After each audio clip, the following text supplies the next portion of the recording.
Hello everyone, ఈ question చూడండి. ఇది చాలాసార్లు ఎక్స్ఎస్సి ఎగ్జామ్స్లో వస్తుంది.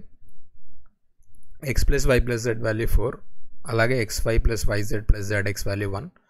So x cube plus y cube plus z cube value 34 ఇచ్చారు. మనకి 2xyz వాల్యూ కనుక్కోవాలి.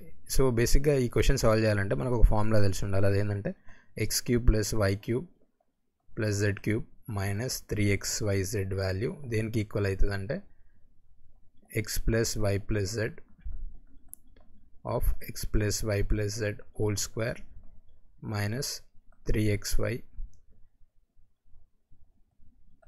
3 of xy plus yz plus zx. ఇది ఫార్ములా. సో ఇక్కడ అన్నీ మనకి ఉన్నాయి. X cube plus y cube z cube value 34 ఇచ్చారు. 34 మనకు కావాల్సింది 2xyz. సో మన xyz వాల్యూని ఎక్స్ అని ఒక ఏ అని అనుకుందాం, కొట్టదాము. సో ఇక్కడ రాయడానికి ఈజీగా ఉంటుంది. X plus y plus z value 4 అని ఇచ్చారు.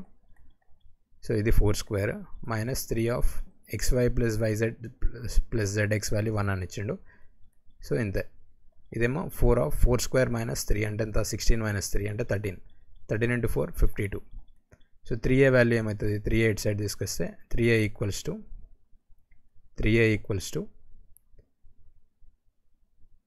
34 మైనస్ 52 అంటే ఎంత, 12 18. So minus 18. అప్పుడు ఏ వాల్యూ ఎంత, ఏ value minus 6.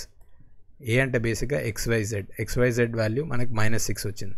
XYZ value minus 6 వస్తే 2xyz వాల్యూ ఎంత వస్తుంది, మైనస్ 12.